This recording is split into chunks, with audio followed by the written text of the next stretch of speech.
श्रीमद्भागवत गीता 5वां अध्याय।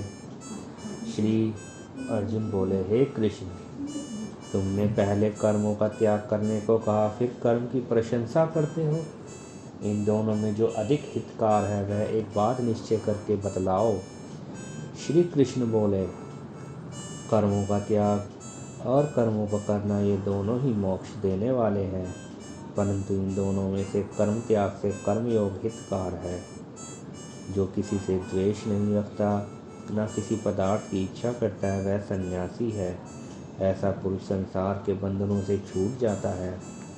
सांख्य और योग के मूर्ख लोग ही पृथक पृथक कहते हैं, पंडित नहीं कहते हैं। जो इन दोनों में से एक में भी अच्छी तरह स्थित हो जाता है, उसको दोनों फल प्राप्त होते हैं। ज्ञान योगियों को जो स्थान मिलता है वही कर्म योगियों को प्राप्त होता है।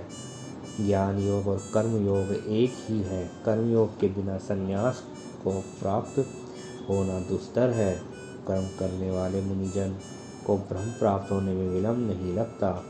कर्म योग युक्त शुद्ध अंतःकरण वाला मन, इंद्रियों को जीतने वाला, संपूर्ण प्राणियों में अपनी आत्मा को देखने वाला, कर्म करता हुआ भी कर्म फल से लिप्त नहीं होता। योग युक्त तत्ववेत्ता पुरुष देखते हैं, सुनते हैं, स्पर्श करते हैं, सूंघते हैं, खाते हैं, चलते हैं, श्वास लेते हैं, तो भी यह नहीं मानते कि मैं कुछ नहीं करता। वे बोलते हैं, त्यागते हैं, ग्रहण करते हैं, परंतु यही मानते हैं कि मैं कुछ नहीं करता। यह मन धारण करते हैं कि इंद्रियां ही अपने अपने विषयों में बरतती हैं। जो प्राणी ब्रह्म में अर्पण कर संग को त्याग कर कर्म करता है, वह पाप से लिप्त नहीं होता।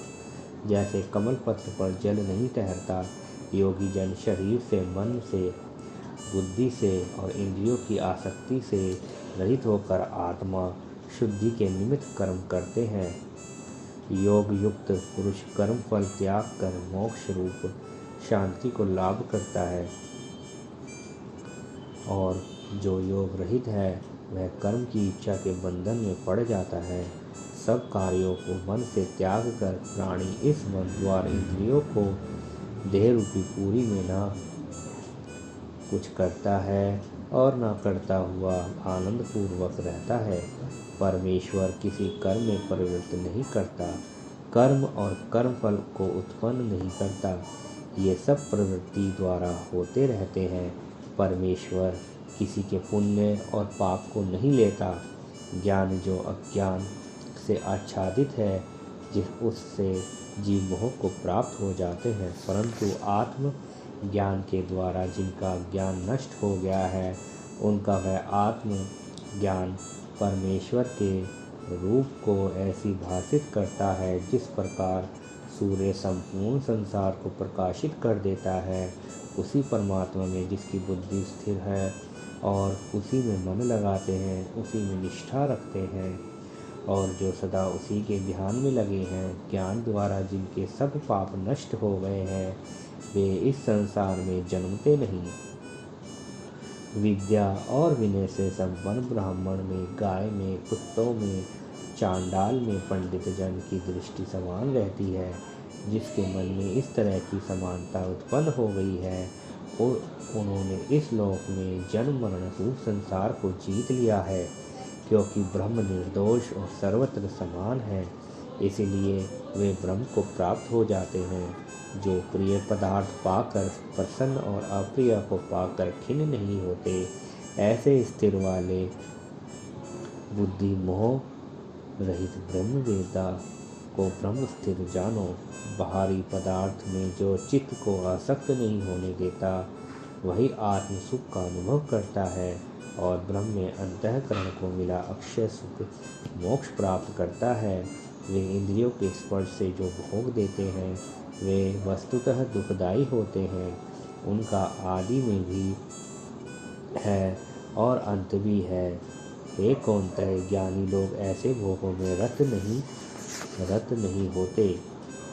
शरीर छूटने के पहले जो मनुष्य काम और क्रोध वेग को सहन करने में समर्थ होता है, वह योगी सच्चा सुखी है।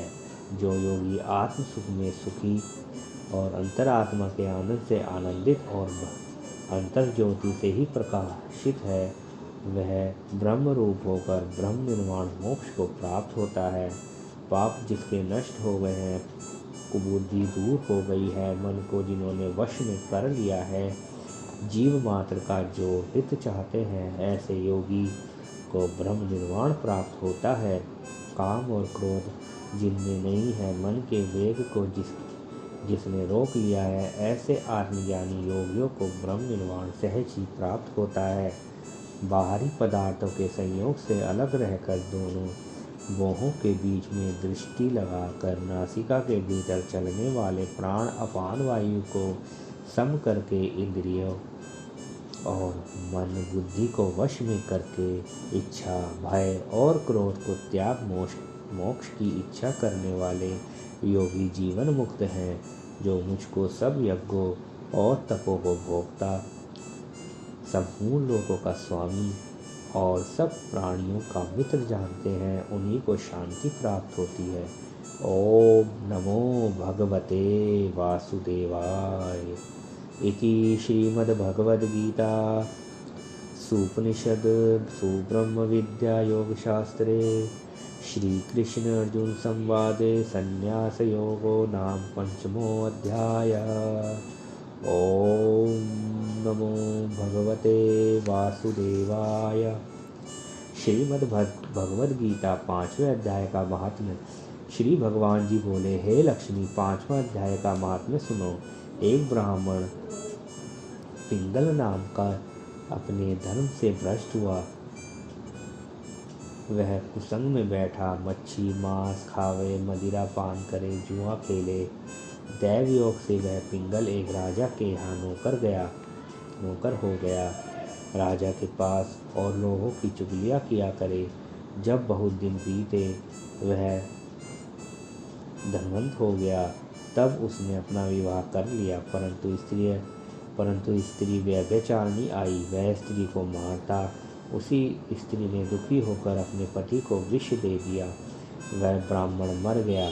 उस ब्राह्मण ने गिद्ध का जन्म पाया। कुछ काल पीछे वह स्त्री भी मर गई। उसने तोते का जन्म पाया। तब वह एक तोते की स्त्री हुई। एक दिन उस तोती ने तोते से पूछा, हे तोते, तूने तोते का जन्म क्यों पाया?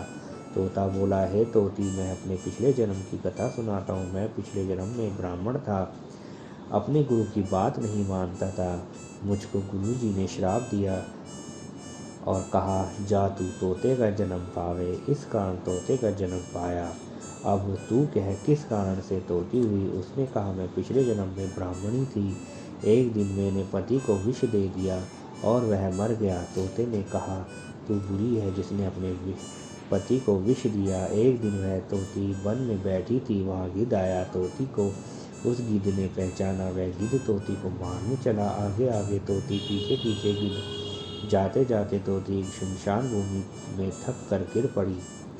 वहाँ एक साधु का दाह हुआ था। साधु की खोपड़ी वर्षा के जल के साथ भरी हुई पड़ी थी। वह उसमें गिरी।